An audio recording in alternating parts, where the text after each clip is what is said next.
부활이 없으면은 우리의 믿음이 헛것이라 그랬습니다. 그리고 그리스도가 부활하지 아니하면은 우리가 여전히 죄 가운데 있다 그랬습니다. 그게 고린도 전서 15장 17절 말씀이죠. 그러니까 이 부활은 우리 기독교의 핵심입니다. 핵심. 우리 기독교 신앙의 핵심이 부활이에요. 왜냐하면은 예수님이 십자가에 죽으시고 부활하지 않았다면은 이 기독교가 안 생겼습니다. 십자가에서 예수님 죽으시고 끝났으면은 기독교는 실패가 되기 때문에 기독교가 안 생기는 거예요. 근데 예수님이 죽으시고 3일 만에 부활함으로 말미암아 제자들이 믿게 되고 제자들이 전도함으로 초대교회 성도들이 일어나게 되고 그게 기독교가 생긴 거예요. 기독교 신앙은 그 부활 신앙으로부터 시작됐습니다. 예수님의 부활.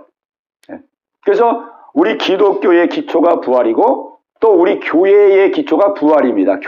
교회가 부활 신앙이 없으면 무너져요. 그리고 우리 성도도 부활 신앙이 없으면 무너집니다. 생명력이 없어요. 생명력이 없습니다. 그러니까는 우리가 이 한국 교회도 이렇게 보면은 이 부활 신앙이 살아있을 때는 그 신앙, 그 성도들이 힘이 있습니다. 힘이. 성도들이. 초대교회 때도 그 부활 신앙이 아주 굳건하니까, 예수님 죽었다가 부활하셨다. 그 사도들도 전도할 때에, 무엇을 전도했냐면은 부활의 증인. 부활을 증거했습니다. 부활. 예수님이 죽으시고 부활하셨다. 이렇게. 부활의 증인. 초대교회 때 이 부활의 신앙으로 성도들의 신앙이 아주 왕성하게 살아나죠. 또 우리 한국교회도 초창기 때는 이 부활 신앙이 아주 왕성했습니다. 예수님 죽으시고 부활하셨다. 나도 죽으면 부활한다. 나도 죽으면 천국 간다. 이런 신앙이 초창기 때는 아주 왕성했습니다. 그렇지요? 산 증인이 여기 계시잖아요. 산 증인. 그죠? 부활 신앙. 초창기, 그러죠? 초창기 때는 예수님이 부활하셨기 때문에 나도 죽으면 부활한다. 나도 죽으면 천국 간다. 이게 확실했잖아요. 아멘. 산 증인 있잖아요. 그러니까 초창기 때에 그 성도들의 믿음이 아주 강한 거예요. 그 막 6.25 동란, 일제시대 6.25 동란 이런 막 어려움을 겪었지만은 신앙이 흔들리지 않잖아요. 신앙이 흔들리지 않아요. 죽음의 위협이 와도 그걸 뚫고 나가는 거예요. 왜? 내가 죽어도 부활하기 때문에. 죽으면 천국 가기 때문에. 그러니까 일제시대 때, 6.25 때 뭐 아무것도 먹을 게 없었잖아요.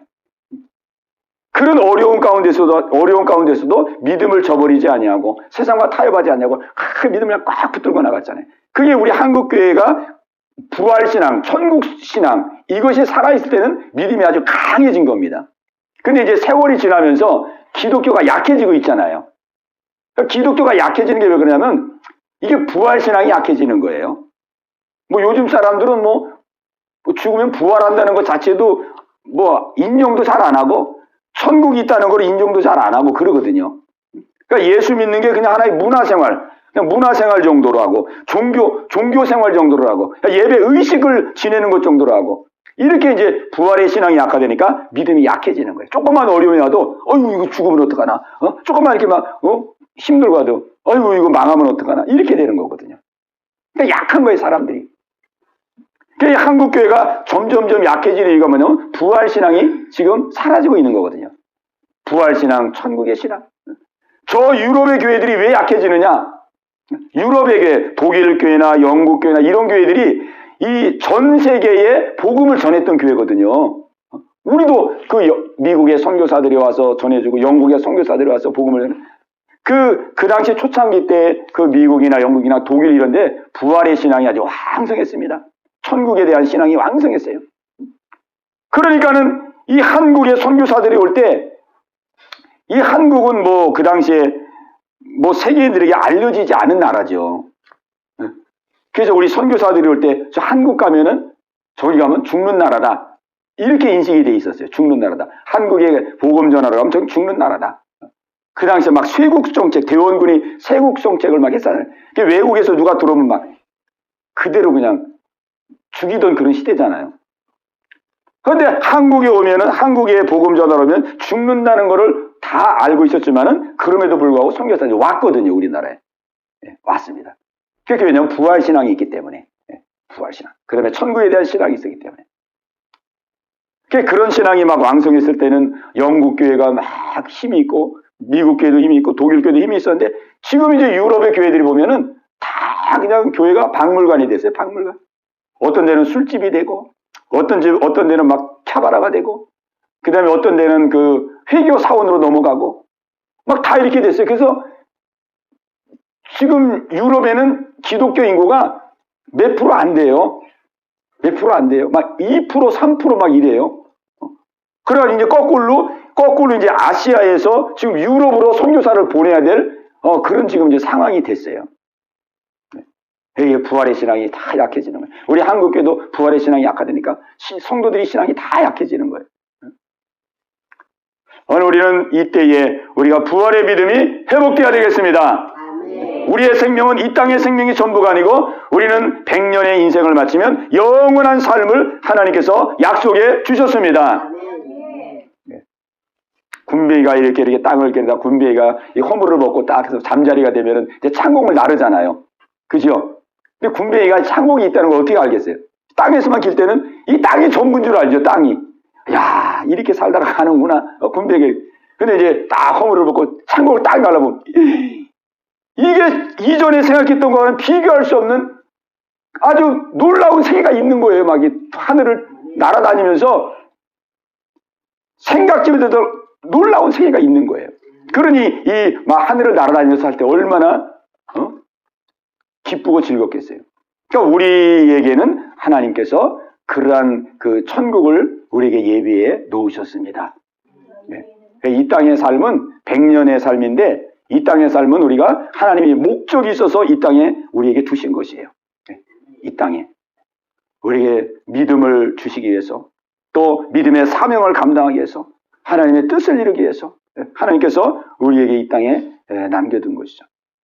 그래서 우리가 이 부활의 믿음, 오늘 이제 고린도서 15장이 이 부활장인데 이 고린도교회 성도들에게 이 부활의 믿음이 약한 이 고린도교회 성도들, 이 고린도는 아주 이 항구 도시, 아주 그 발달된 도시인데 너무 발달되고 풍성하다 보니까 그냥 현실에 안주하는 거예요. 현실에 너무 그냥 항구 도시, 그냥 물품도 많고 무역이 왔다 갔다 오니까 사람들이 잘 살잖아요. 잘 사니까 그냥 현실에서 누리자, 현실에서 복받자 이렇게 된 거거든요. 그러니까 하나님이 예비된 영원한 천국에 대한 소망이 자꾸 시들어가는 거예요. 오늘 우리에게 부활의 믿음, 오늘 이 믿음이 세워져야 되겠습니다. 아멘. 이 부활은 우리가 예수를 믿을 수 있는 하나님이 주신 증거입니다. 증거. 사도행전 17장 31절에 보면은 이는 그를 죽은 자 가운데서 다시 살리신 것으로 모든 사람들에게 믿을 만한 증거를 주셨느니라 그랬어요. 이 부활은 이게 부활이 없으면 우리가 믿을 수가 없어요. 어떻게 믿습니까? 예수는 십자가에 죽으셨어요. 죽어서 죽음으로 끝이 났어요. 그거 어떻게 믿어요? 십자가에서 못 박히셨는데 아무리 우리를 위해서 십자가에 못 박혔다고 하지만은 죽으셨단 말이에요. 끝이 살아나지 못했단 말이에요. 그러면은 심정적으로는 고맙죠. 우리 위해서 죽었으니까. 심정적으로는 고맙죠. 그러나 죽고 부활을 하지 않았다면은 우리의 죄가 해결이 안 되는 것이에요. 그냥 감사하고 고마울 뿐이죠. 우리 위해서 죽었으니까. 그러나 부활을 하지 못했다면은 우리가 여전히 죄 가운데 있는 것이고 우리가 여전히 이 땅의 삶이 끝나게 되는 거예요. 그러니까 그것 가지고는 믿을 수가 없는 거예요. 어떻게 믿어요, 그걸? 그런데 예수님이 죽으시고 3일 만에 부활하셨습니다. 아멘. 부활하심으로 말미암아 예수님은 사람이 아니고 하나님이라는 것을 온 세상에 증거해 주셨습니다. 아멘.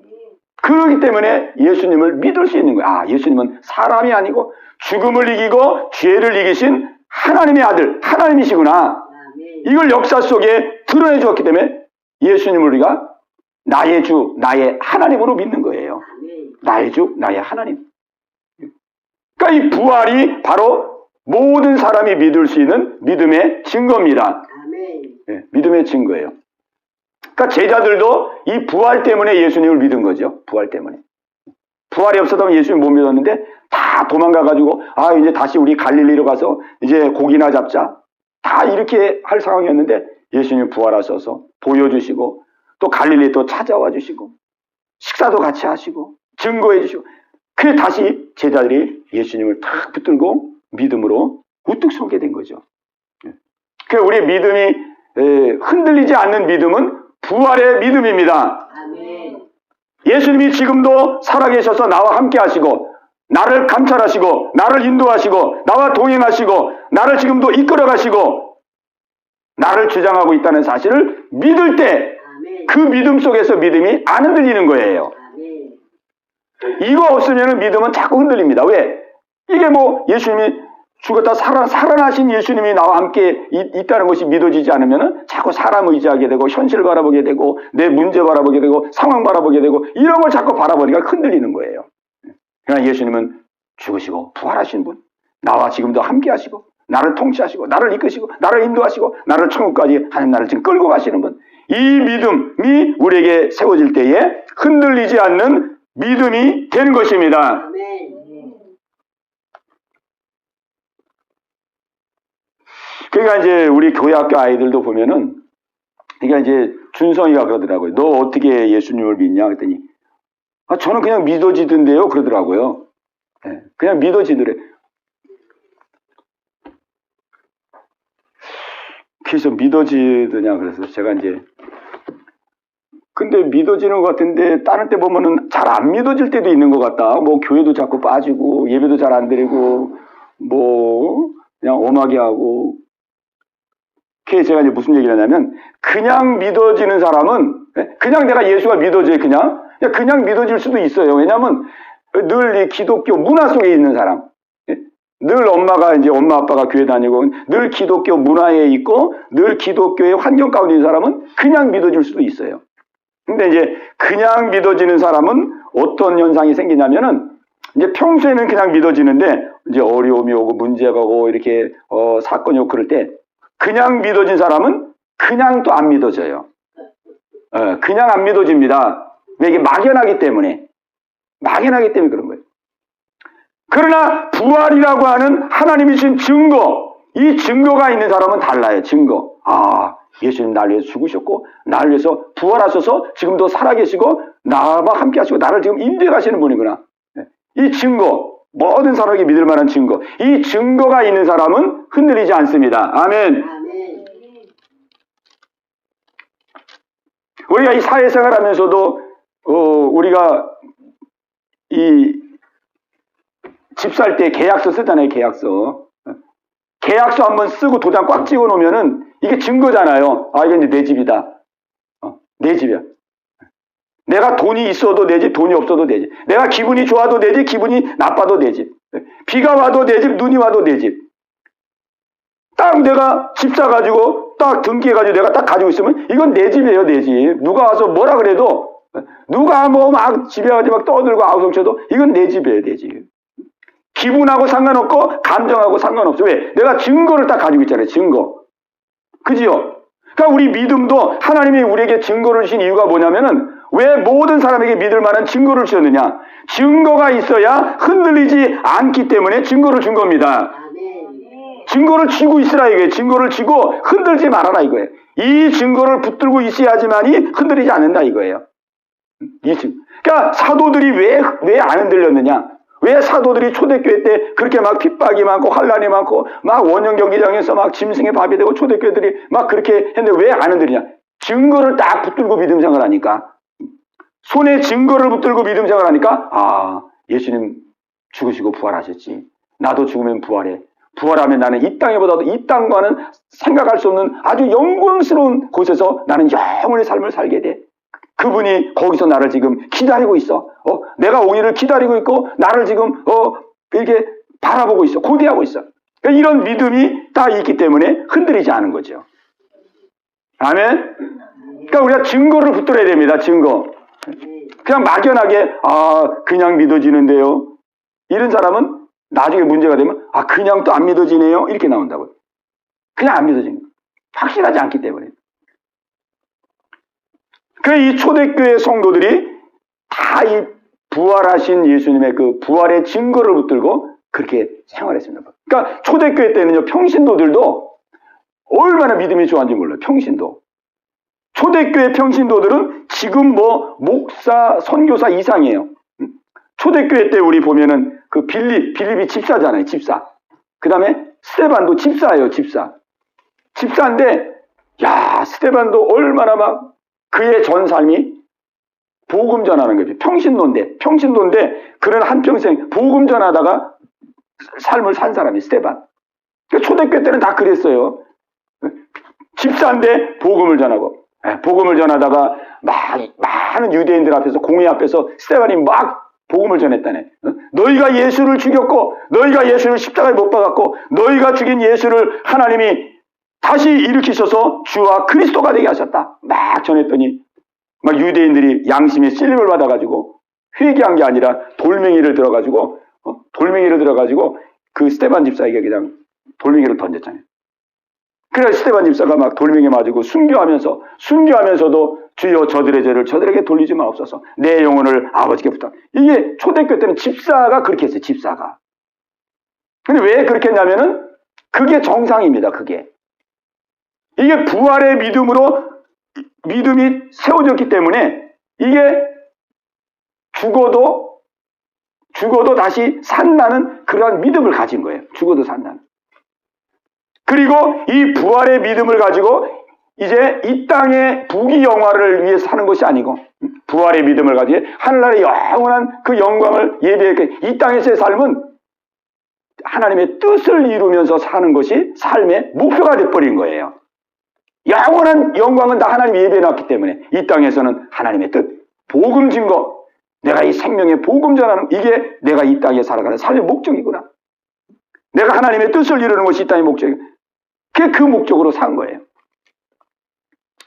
그게 빌립 기사도 집사잖아요. 빌립도 집사인데 빌립도 그가 뭐 이 땅에서 뭐 부귀영화를 위해 산 게 아니라 그 사마리아에 가서 전도하고 막 전도하면서 살았잖아요. 전도하면서. 이 초대교회의 모습은 우리 성도들의 그 삶에 말하자면 그 모델을 우리에게 말씀해 주시는 겁니다. 이게 정상이에요. 이게 초대교회가 정상이에요. 그러니까 우리가 복음 전하고 하나님의 뜻대로 살고 이렇게 하는 거는 사도들만 하는 게 아닙니다. 사도들. 물론 사도들도 그 당시에 기도하고 말씀 전하는 일에 전무했죠. 기도하고 말씀 전하는 일에 전무했지만은 그렇다고 해서 평신도들은 그러면 그냥 뭐 생업에 다 집중하고 자기 일상생활에 집중하고 그렇게 살았냐? 안 그랬어요. 그 당시는 사도와 평신도들이 그렇게 큰 구분이 없었어요. 사역하는 데 있어서. 하나님 앞에서는 다 똑같은 사명을 받은 거예요. 역할만 다를 뿐이지. 사도들은 가르치고 지도하는 그러한 그 역할이 있는 것이고, 평신도들은 그 이제 사도들의 가르침을 받아서 이제 신앙생활하는 그런 역할 분담만 있는 것이지 사명은 똑같은 것입니다. 그러니까 빌립 집사도 스데반 집사도 자기의 삶에 얽매이지 아니하고 받은 바 은혜를 나누고 복음을 전하는 일에 그 헌신했어요. 이게 지금 우리가 본받아야 될 신앙입니다. 평신도들이라 그래가지고 목회자와 사명이 다른 게 아니에요. 똑같아요. 목사도 똑같은 구원을 받고 평신도도 똑같은 구원을 받습니다. 목사도 똑같은 천국 가고 평신도도 똑같은 천국 갑니다. 다 똑같아요. 역할만 다를 뿐이지. 사명은 똑같습니다. 목사는 설교하고 가르치고 지도하는 역할이고 평신도는 지도를 받고 신앙생활하는 그 역할만 다르지 사명은 똑같아요. 사명도. 우리 평신도들, 우리 성도들도 우리의 삶의 목표가 하나님의 뜻에 우리가 하나님의 뜻에 맞춰야 됩니다. 그래야 그 인생이 복된 인생이 됩니다. 아멘. 그러면은 자녀를 책임지고 생업을 책임지고 건강을 책임지고 모든 걸 책임져 줍니다. 이게 지금 우리가 회복해야 될 거예요. 회복해야 될 거. 이 초대교회 성도들. 그러면은 우리의 모든 일상생활을 하나님 다 너희는 먼저 그의 나라와 그의 의를 거라. 그러면 이 모든 것을 너에게 더하시냐. 그러거든요. 하나님께서 아름답게 역사에 가십니다. 이게 부활신앙이거든요. 부활신앙. 여기 사도 바울은 여기 31절에 보면은 형제들아 내가 그리스도 예수 우리 주 안에서 가진 바 너희에게 대한 나의 자랑을 두고 단언하노니 나는 날마다 죽노라. 그랬습니다. 날마다 죽노라. 내가 너희들에게 자랑한다. 자랑. 자랑인데 죽는 걸 자랑하는 거예요. 죽는 걸. 나는 날마다 죽노라. 날마다 이 죽을 수 있는 것은 왜 죽냐면은 부활을 믿기 때문에 죽는 거예요. 부활을 그러니까 죽는다 그래서 뭐 그냥 의미 없게 죽는 게 아니고 여기서 죽는다는 것은 이 복음을 전하면서 핍박을 받을 때, 환난을 받을 때 같이 싸움박질하고 같이 욕하고, 아니 내가 예수를 이렇게 힘들게 전하는데 어디 거만하게 이 복음을 안 받고 막 이렇게 막 같이 싸우는 게 아니고, 막 복음 전하다가 핍박을 나고 환난을 나가면 그 환난 속에서 그 핍박을 견디고 참고 그렇게 하는 걸 말하는 거죠. 그렇게 하는. 그 핍박을 바로 받고 환난을 받으면서 그래도 또 복음을 전하고 또 복음을. 왜? 죽으면 천국 가니까. 죽으면 천국 가니까 그런 위협 속에서도 위협을 감내하면서 이제 복음을 전하는 거죠. 이게 날마다 나는 죽노라 그랬어요. 그걸 자랑한다 그랬습니다. 자랑. 그게 우리의 자랑입니다. 우리가 천국의 믿음을 가진 것이 자랑입니다. 자랑. 아멘. 네.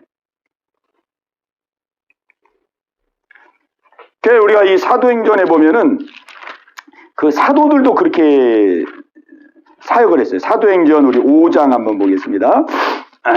이 바울만 이렇게 한 게 아니고 여기 이제 사도행전 5장에 보면은 5장 40절 41절 보면은 이제 사도들도 제자들도 다 그 부활의 믿음으로 이렇게 사역한 것을 우리가 보게 됩니다. 사도행전 5장 40절 41절 우리 두 절 말씀입니다. 예, 우리 같이 보겠습니다. 사도행전 5장 40절 41절 우리 같이 보겠습니다. 그들이 옳게 여겨 사도들을 불러들여 채찍질하며 예수의 이름으로 말하는 것을 금하고 놓으니 사도들은 그 이름을 위하여 능력받는 일에 합당한 자로 여기심을 기뻐하면서 공의 앞을 떠나니라. 아멘.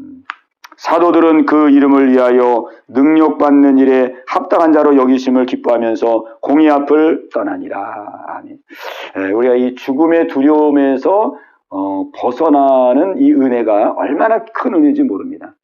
죽음의 공포, 죽음의 이 두려움에서 벗어날 수 있는 이 은혜, 이게 이제 부활의 믿음인데 하나님께서 우리에게 이 은혜를 줬다는 것이 얼마나 큰 은혜인지 모릅니다. 사람들은 평생 이 죽음의 그 종로로 가며 살거든요. 죽음이라는 이 두려움의 어두운 그림자에 종로로 가며 살게 되죠. 우리가 이런 이 죽음의 공포 속에서 자유를 얻었다는 것, 이것이 하나님의 큰 은혜인 줄로 믿습니다. 예.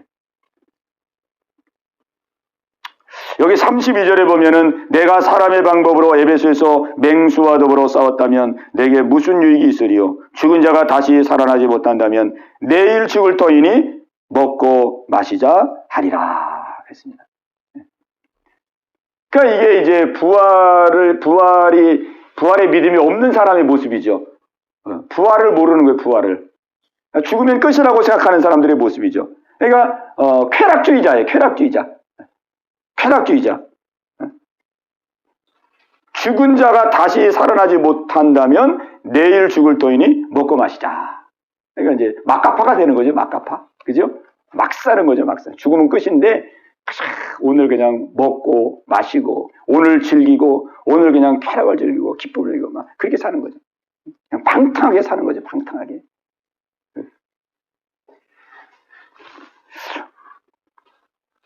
여기 33절 보면은 속지 말라 그랬습니다. 속지 말라. 악한 동무들은 선한 행실을 더럽히나니 깨어 의를 행하고 죄를 짓지 말라. 하나님을 알지 못하는 자가 있기로 내가 너희를 부끄럽게 하기 위해서 말하노라. 이 부활신앙과 함께 이제 같이 연결되어 있는 신앙이 뭐냐면은 부활신앙과 그 다음에 이제 천국 소망, 부활신앙, 천국 소망, 그 다음에 예수님이 재림에 오시면 심판에 대한 믿음, 이게 다 연결되어 있는 거예요. 연결. 부활을 믿으니까 천국을 믿고 천국을 믿으니까 심판을 믿고 심판. 그러니까 우리는 이제 마지막 날에 심판을 받잖아요. 심판. 하나님의 심판대 앞에 서게 됐잖아요. 그러니까 우리는 늘 내가 주님 앞에 섰을 때에 주님이 나에게 뭐라고 말씀하실까? 이거를 이제 우리가 생각하면서 사는 거죠. 우리가 이제 20년, 30년, 저는 한 30년 정도 지나면은 주님 앞에 설 것 같아요. 우리 어머니는 아주 장수를 해서 지금도 그냥 한 20년은 더 사실 것 같아요. 그렇죠? 예. 예, 우리도 이제 저도 30년, 한 3, 40년 지나면 다 이제 예수님 앞에 서야 되잖아요. 그죠? 그러니까 생각해 보면은 긴 시간이 아니에요. 우리가 지금까지 살아온 시간도 저도 이제 올해가 60이거든요. 60년을 살았는데 금방 지난 것 같아요. 금방. 근데 이제 우리 사모님은 지금 이제 올해 88인데 그죠? 88 아주 팔팔하게 87. 87이신. 말 87. 이게 88. 그냥 하면 88이에요. 88. 아주 그냥 건강하신데. 근데 이게 살아온 생활을 보면은 금방 지난 것 같아요. 금방. 뭐 60년, 80년인데도 금방 지난 것 같잖아요. 저도 그냥 지금 마음은 그냥 한 20대 같아요. 20대. 그냥 공이 저기 굴러오면 막 나가가지고 그냥 축구하고 싶어요. 제가 축구를 좋아하거든요. 그러니까 우리가 지금 벌써 60년 살아왔지. 이제 우리 집사님들 벌써 이제 40년, 50년 다 그렇게 지금 지나왔잖아요. 지나왔는데 금방 왔잖아요. 금방. 근데 이제 남은 이제 시간이 우리가 이제 한 30년, 아무리 길이 한 뭐 3, 40년이면 이제 다 주님 앞에 서게 되는데 짧은 거거든요. 짧은 거. 그러면 이제 우리가 주님 앞에 딱 섰을 때에 예수님께서 너 뭐 하다가 왔느냐? 그렇게 물어보신다면은 우리가 무엇라고 답변을 할 수 있을까? 뭐 다 아시지만 우리 주님은 다 아시지 우리가 살아온 삶을 다 아시지만은 네가 이 땅에서 무엇을 하다 이렇게 왔느냐라고 물어볼 때에 우리가 뭐라고 답변을 할 수 있을까?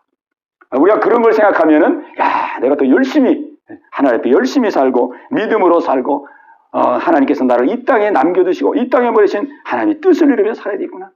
그 주님 만나는 그 순간에 잘했다 충성된 종아 네가 작은 것에 충성했으니 내가 많은 것을 너에게 맡기리라. 우리가 이런 말씀을 듣는다면 얼마나 그게 축복이겠습니까? 그러니까 우리가 이 부활신앙 속에는 그 심판의 믿음이 함께 있는 거예요. 심판. 이제 내가 심판대 앞에 이제 서게 되는구나. 심판대 앞에 섰을 때 내가 어떻게 주님을 대면할 수 있을 것인가? 근데 우리가 성경에 보면은요, 세상도 지나고 정욕도 지나고 다 지나간다 그랬어요. 세상에 있는 것들은 육신의 정욕, 안목의 정욕, 이생의 자랑인데 다 하나님께로부터 온 것이 아니요 세상으로부터 온 것이고 이제 세상도 지나가고 그 정욕도 지나가고 다 지나간다 그랬어요. 그리고 오직 하나님의 뜻대로 산 것만 남는다 그랬어요. 하나님의 뜻대로 산 것만. 그러니까 우리가 주님 앞에 섰을 때는 육신의 정욕, 안목의 이런 건 뭐 아무 의미가 없고 다 없어지는 거예요. 다 없어지고 이제 하나님의 뜻대로 산 것만 남는 거죠. 그래서 우리가 부활과 심판과 천국을 생각할 때에 우리가 더 믿음으로 우뚝 서서 사람 바라보지 말고 세상 바라보지 말고 우리가 이제 영원히 함께 살 우리 하나님을 바라보고 예수님을 바라보면서 우리가 힘차게 달려나가야 되겠습니다. 아멘. 그러면서 이제 35절에 보면은 그러면 이 부활이라는 것이 사람이 죽었는데 어떻게 다시 살아날 수 있느냐? 그리고 사람이 부활한다면은 어떠한 몸으로 다시 부활하게 되는 것이냐? 이 문제를 이제 말씀을 합니다. 죽어서 다 화장까지 했는데 화장해가지고 뼈를 갈아가지고 다 가루를 그냥 물에 뿌리고 땅에다 다 하고 다 없어졌는데 이거 어떻게 이 사람이 죽었는데 어떻게 부활할 수가 있느냐? 그리고 부활하면은 어떠한 몸을 입게 되는 것이냐? 이게 이제 중요하잖아요. 그 문제에 대해서 여기 이제 36절에 답변을 합니다. 36절. 36절과 우리 36절, 37절, 38절. 우리 세 절을 같이 보겠습니다. 자, 우리 같이 보겠습니다. 어리석은 자여, 내가 뿌리는 씨가 죽지 않으면 살아나지 못하겠고, 또 내가 뿌리는 것은 장래 형체를 뿌리는 것이 아니요 다만 밀이나 다른 것의 알맹이 뿐이로되 하나님이 그 뜻대로 그에게 형체를 주시되 각 종자에게 그 형체를 주시느니라. 아멘. 자, 이제 그 첫 번째 질문에 대해서 이제 답변합니다. 죽었는데 어떻게 사느냐? 그게 이제 오늘 사도 바울이 뭘 비유로 하냐면 씨를 비유를 통해서 말씀합니다. 씨. 그러니까 씨니까 이 식물을 비유로 든 겁니다. 식물. 식물. 식물을 보면은 씨가 땅에 떨어지면은 씨가 썩게 되어지고 씨가 썩으면은 그 속에서 싹이 나잖아요. 이게 이제 자연의 섭리잖아요. 그러니까 너희가 자연을 한번 봐라. 응? 씨가 떨어지면 씨가 썩고 거기서 싹이 나고 가지가 나고 꽃이 피고, 응? 자연 만물 다 식물들이 그렇지 않느냐? 겨울 되면 다 죽었다가 또 이제 씨가 떨어지면 또 봄에 거기서부터 또 죽어가지고 싹이. 그러니까 이 자연의 이 섭리 속에서 이미 우리에게 부활을 이미 가르쳐주고 있다. 이렇게 말씀하는 거예요. 이미 자연의 섭리를 통해서 우리에게 부활을 다 가르쳐주고 있다. 그러니까 이 세상은요, 이 세상을 하나님이 창조했는데 이 세상은 그냥 막연하게 창조한 게 아니에요. 이 세상 속에는 전부 하나님이 우리에게 그 영적인 원리를 가르쳐주기 위해서 보이는 세상을 통해서 우리에게 보여주시는 거예요. 왜 영적인 걸 우리가 모르잖아요. 부활 그러면 우리 부활을 모르잖아요. 영적인 원리니까. 그러니까 이 하나님의 영적인 진리, 보이지 않는 영적인 진리를 가르쳐주기 위해서 이 세상 만물, 보이는 세상 만물을 만들어가지고 이 보이는 세상 만물을 통해서 우리에게 영적인 진리를 가르쳐주시는 거예요. 아멘? 예. 그러니까 이 부활, 너희들이 자연을 봐라. 자연이 씨가 떨어지고 씨가 썩고 그리고 거기서 또 생명이 나오는데 생명이 하나님께서 엄청난 그 아름다운 생명을 주시지 않느냐. 바로 그 원리 속에서 사람도 죽으면 다시 부활하는 것이다. 사람도 죽으면 부활하는. 식물이 씨가 떨어져서 죽어서 끝인 줄 알았는데 그 죽은 씨앗에서 그 씨앗과는 전혀 다른, 씨앗과는 전혀 다른 게 나오잖아요. 나올 때 보면. 우리가 상추씨를 하나 뿌렸는데 거기서 상추 나올 줄을 누가 알겠어요? 그죠? 그 씨에 무슨 뭐 상추가 있어요? 없잖아요. 예. 근데 상추씨를 하나 뿌렸는데 거기서 상추가 나오는 거예요. 사과씨가 떨어졌는데 사과씨에서 사과가 나오는 거예요. 그러니까 이거는 씨하고 이 형체하고 비교해보면은 이게 상상이 안 되잖아요. 그죠? 우리가 화초가 이렇게 피어난 거고, 이 씨를 하나 심었는데 이런 게 나오잖아요, 이런 게. 그러니까 이미 하나님은 이렇게 자연의 질서를 통해서 우리에게 부활을 가르쳐주고 있는 것입니다. 아멘? 예, 부활을. 예.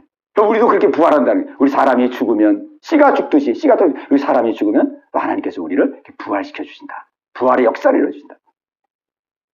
그러면서 이제 37절에는 이제 뭘 말하냐면, 그러면 부활하는 그 몸, 부활의 몸은 또 어떤 몸으로 또 부활을 하게 되느냐?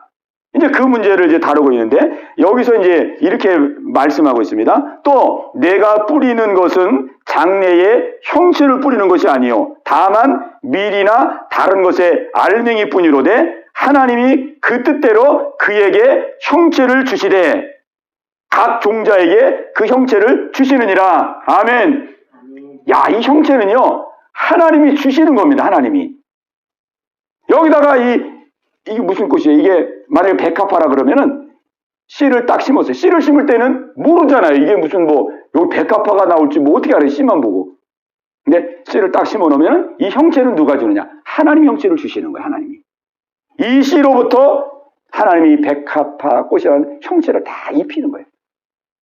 사과 씨를 심으면 하나님 사과의 형체를 다, 배를 심으면 배의 형체를 입히고, 다 형체는 하나님이 입혀주는 거예요. 아멘. 그러니까는 똑같은 게 없잖아요. 다 다르잖아요. 이 세상 만물 보면 다 다르잖아요. 조금씩은 다 다르죠. 다 달라. 그러니까 하나님이 아주 다양하게 이 식물에는 이 형체를, 저 식물에는 저 형체를 다 하나님께서 가장 합당하게 가장 아름다운 형체를 입혀주는 거예요. 그게 마치 우리 사람도 그렇다는 거예요. 그렇다는 거. 사람도. 그러니까 하나님께서 우리의 이 육의 형체도 하나님이 입혀주신 것이고, 우리가 부활하면 이제 영의 몸을 입잖아요. 영의 몸을 입을 때도 하나님이 우리에게 형체를 입혀주는 거란 말이에요. 그래서 여기 39절에 보면은 이렇게 되어 있습니다. 우리 39절을 같이 보겠습니다. 39절 시작. 육체는 다 같은 육체가 아니니 하나는 사람의 육체요 하나는 짐승의 육체요 하나는 새의 육체요 하나는 물고기의 육체라 그랬습니다. 그러니까 하나님이 모든 만물에게 형체를 주시는데 아주 합당하게 형체를 주신다. 그런 뜻입니다. 합당. 여기 보면 이제 하나는 사람의 육체. 사람은요, 이 땅에서 살기에 가장 합당하도록 우리에게 몸을 주셨습니다. 아멘. 그 다음에 짐승은 이 산과 들과 이런 데서 살기에 가장 합당한 몸을 주셨습니다. 아멘. 그 다음에 새의 육체는 공중을 날아가기에 가장 합당한 육체를 주셨습니다. 아멘. 그러니까 새는 이렇게 날개가 있잖아요. 날개가 있고 앞에 그냥 이렇게 저항을 받지 말라고 부리가 빼쪽여가지고 저항을 확 가르면서 이게 새를 하면서 몸무게도 또 가볍잖아요. 새는. 그러면서 창공을 막 마음대로 날아갈 수 있도록 공중에서 살기에 가장 적합하도록 그 몸을 준 거예요. 하나님께서. 물고기는 어때요? 물고기는 또 물에서 살기에 합당하도록 그 몸을 준 거예요. 그래서 이게 비늘이 있어가지고 이게 막 그 짠물이 안 들어가게 하고 그 다음에 그 물에서 이렇게 그냥 싹싹 수영하면서 갈 수 있도록 또 그런 몸을 준 거잖아요. 그러니까 하나님께서 모든 생명체에게 합당한 육체를 주신다. 합당한 육체를 주신다. 하나님의 역사함으로 그 형체를 주신다. 그러니까 우리가 이제 이 땅에 살 때도 우리 집사님 또 우리 모든 사람에게 합당한 육체를 주신 거예요. 이게. 그러니까 이 육체는 나에게 가장 적합한 이 육체를 주신 것입니다. 하나님 창조했기 때문에, 그죠? 가장 적합한 형체를 준 거예요. 저도 이렇게 사이즈가 요만하게 이렇게 가지고 아담하게 이렇게 하나님 적합해서 이렇게 주신 거예요. 이제 천국 가면 다 알겠죠. 그 우리 다 집사님도 마찬가지. 다 이런 몸의 형체를 주신 것도 하나님께서 합당해서 그렇게 주신 것입니다. 그리고 이제 우리가 부활할 때도 마찬가지예요. 부활할 때도 하나님이 부활의 몸을 우리에게 다 주시는 거예요. 부활의 몸을 다 주십니다. 그러니까 이 부활의 몸에는 이제 그 두 가지 특징이 있다고 보는데, 한 가지 특징은 지금 우리가 이 땅에서 사는 몸과 하나의 연속성이 있어요. 연속성. 내가 예를 들어 내가 이렇게 부활했는데 내가 이 땅에 살 때의 내 모습과 전혀 다른 모습은 아니라 이 말이에요. 하나님 나에게 형체를 준다 그래가지고 내가 이 땅에 살 때 모습과 전혀 다른 모습으로 막 얼굴을 막 너무 미남으로 만들고 막 몸을 너무 크게 해가지고 전혀 나를 알아보지 못할 정도로 그렇게 하지 않는다는 거예요. 천국에서 이렇게 보면은 누구 왔구나, 이거 누구 내가 아는 사람이 없구나 이렇게 서로 알아보도록. 그러니까 연속선상에서 하나님 우리를 만드는 것입니다. 그러니까 예를 들면은 이제 사과씨를 이렇게 심잖아요. 사과씨를 심으면 어쨌든 사과가 맺히잖아요. 사과. 거기에 뭐 부사도 있고 뭐 국광도 있고 여러 가지 종류는 있지만은 어쨌든 사과씨를 심으면 사과가 맺잖아요. 사과씨가 죽었는데 씨가 떨어져서 씨가 죽었는데 사과씨를 심었는데 배가 맺히거나 그렇진 않잖아요. 그죠? 그러니까 이게 연속성이 있는 거예요. 부활할 때. 연속성. 연속성.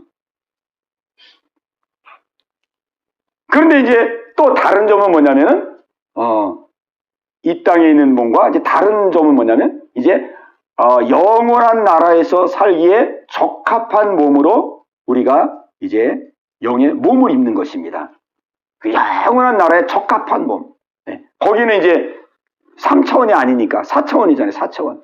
시공을 초월하는 것이고 이제 우리가 영원히 사는 것이니까 거기에는 이제 영원한 나라에서 살 영광의 몸을 입게 되는 것이죠. 그러니까 연속성이 있으면서도 또 지금 우리의 이 몸과는 그 다른 그 영광스러운 몸을 입게 되는 것이에요. 그러니까 중요한 것은 뭐냐면 몸의 부활입니다. 몸의 부활. 아멘. 이 이단 그때 한번 얘기했죠. 이 이단들은요. 어떻게 해서라도 예수님의 자리를 뺏으려고 그럽니다. 왜? 자기가 예수님 돼야 되잖아요. 자기가 재림 예수라고 이렇게 행세를 해야 되잖아요. 그러니까 예수님의 자리를 뺏으려고 해요. 예수님의 자리를 뺏으려고 하기 때문에 어떻게 하냐면 예수님의 몸의 부활을 부정합니다. 몸의 부활을. 예수님 몸으로 부활했다 그러면 예수님의 자리를 뺏을 수가 없잖아요. 그래서 예수님은 영으로 부활하셨다. 영으로 부활하셨고 영으로 승천하셨다. 그리고 영으로 재림하셨다. 영으로 재림해가지고 내 몸속에 예수의 영이 들어왔다. 내가 예수다. 이렇게 되는 거예요. 예수의 자리를 뺏기 위해서 몸의 부활을 부정하는 것입니다. 몸의 부활. 영의 부활만 말하는 거예요. 영으로 부활하고 영으로 승천하고 영으로 지금 재림했다는 거예요. 영으로 재림했는데 그 어디 예수가 재림했냐? 예수님 재림 안 했는데 무슨 예수가 재림했다 그러냐? 그럼 뭐라 그러냐면요. 예수님이 영으로 재림했다 이렇게 말하는 거예요. 영으로. 여호와의 증인들은 1914년에 예수님이 재림했다 그래요. 아니 무슨 예수님이 성경에 보면 예수님 재림할 때는 온 세상이 다 안다 그랬는데 무슨 예수님이 1914년에 재림을 했느냐? 그럼 여호와의 증인들은 뭐라 그러냐면 영으로 재림했다 그래. 영으로 재림해가지고 교주의 몸에 쏙 들어왔다. 걔 내가 재림 예수다. 그래가지고 이만희도 그러고 문선명이도 그러고 정명석이도 다 그래. 다 자기가 재림 예수래. 예수님 영으로 재림해가지고 자기 몸속에 쏙 들어갔다는 거예요. 이만희 다 그러는 거예요. 그러니까 이게 이단이거든요. 이단. 그러니까 우리의 부활은 영의 부활이 아니고 몸의 부활입니다. 아멘. 우리의 몸이 부활해서 이 땅에서 우리가 살았던 이 삶과 연속선상 속에서 또 불연속선상에서 영광스러운 삶을 우리가 누리는 것입니다. 오늘 이 은혜가 여러분 모두 가운데 있게 되시기를 주님의 이름으로 축원합니다. 예, 그래서 우리가 세계교회가 지금 다 약해지고 우리 한국교회도 약해지고 그걸 보면은 부활의 믿음이 식어지고 있는 거예요. 부활의 믿음. 그냥 죽으면 끝이지 뭐. 부활이 어딨어? 천국이 어딨어? 그냥 이 땅에서 그냥 교회 그냥 문화생활 하듯이 이렇게 좀 교양 있게 종교생활 하다가 죽으면 끝나는 거지 뭐. 이게 부활신앙이 없다 보니까 교회가 약해지고 믿음의 성도들이 약해지고 신앙이 이렇게 그렇게 되는 거예요. 오늘 우리가 이러한 때에 초대교회 성도들처럼 예수님이 우리를 위해서 십자가에서 죽으시고 부활하셔서 지금도 나와 함께하고 있다는 사실을 우리가 믿을 때 또 나를 영원한 나라로 인도해 주실 것을 믿고 천국을 소망할 때 우리의 믿음은 살아있는 믿음이 될 줄로 믿습니다. 아무리 현실이 어둡고 캄캄해도 우리가 그 현실을 이기고 승리하게 될 줄로 믿습니다. 오늘 이 믿음이 여러분 모두 가운데 함께 하시기를 주님의 이름으로 축원합니다. 하나님 아버지 감사합니다. 오늘도 주님의 말씀을 허락하사 우리의 마음을 새롭게 해주심을 감사합니다. 아버지 부활의 믿음을 허락해 주심을 감사합니다. 천국의 소망을 주심을 감사합니다. 이 땅의 삶이 전부가 아니고 영원한 삶을 기업으로 주신 것을 인하여 감사를 드리옵나이다. 예수님은 죽은 예수님이 아니고 죄를 이기시고 사망을 이기시고 아버지 시간도 살아계신 전능하신 나의 주 나의 하나님인 것을 믿습니다. 그 주님이 나를 붙드시고 내 자녀를 붙드시고 내 가정을 붙드시고 나의 현실에 모든 안팎을 붙드시고 인도해 가심을 믿고 감사를 드립니다. 이 믿음으로 날마다 승리하며 살아갈 수 있는 귀한 삶이 이루어지게 하여 주시옵소서. 예수님의 이름으로 감사하며 기도하옵나이다. 아멘.